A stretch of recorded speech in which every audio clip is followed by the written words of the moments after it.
Marina Prentoulis, who is a senior lecturer from the University of East Anglia and joins us now from London. Marina, thanks so much for coming on the show.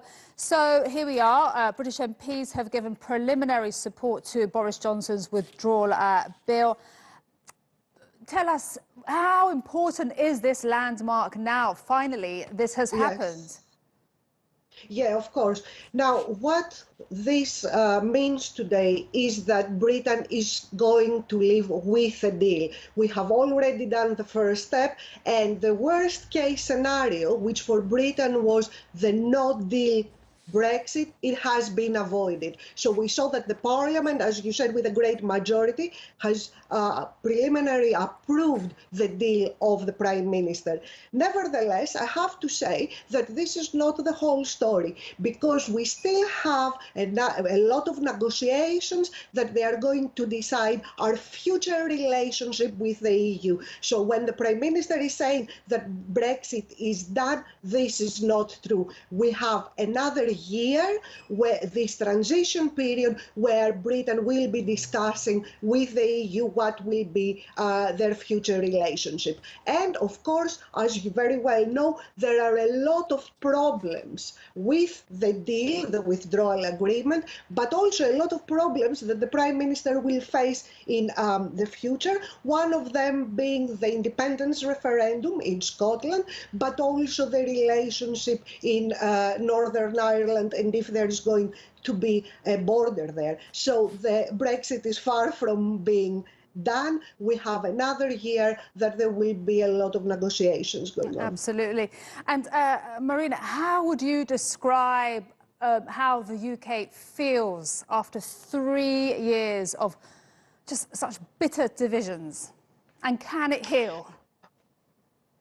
Well, the British society, as you know, it's still divided. There are a lot of pain from the side of Remain. There is a lot of anxiety from the side of European citizens like myself, and it will take a very long time for all this process to heal. And as I said, we are not at the end yet. There will be this negotiation.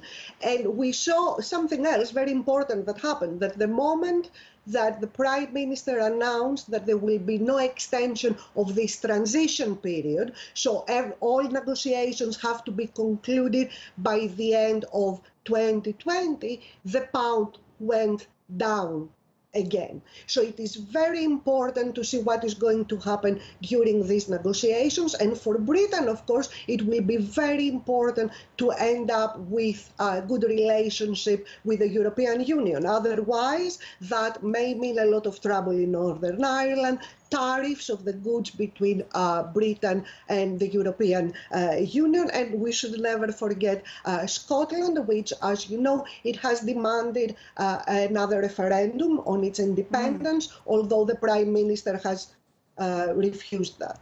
So we are waiting to see how all these issues are going to play out. Absolutely. So many issues there and so many strands to what's happening in the UK.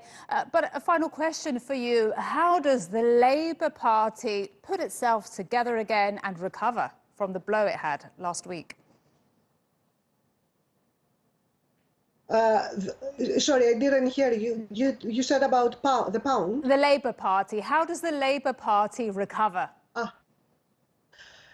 Now, the Labour Party, it had a huge defeat. There are a lot of reasons for that. One of them, it was, of course, not having a very clear message on Brexit, but there were other issues as well. It had a very good manifesto, which the Labour Party didn't manage to communicate it very well. So the Labour Party now is in the process of a new leadership contest, which will take some time. And what is happening with every leadership contest is that you have different groups within the party debating, pushing for their candidates. And of course, all this process is going to shape the form of the party in the future. So there is a lot going on within the Labour Party as well, but I hope it will still be there to scrutinise the whole Brexit process and be a strong opposition in order for Britain to have the best outcome, of course. Absolutely. Marina Prentoulis, thank you so much for your opinion and your time here on the News Hour. Thank you. Appreciate it.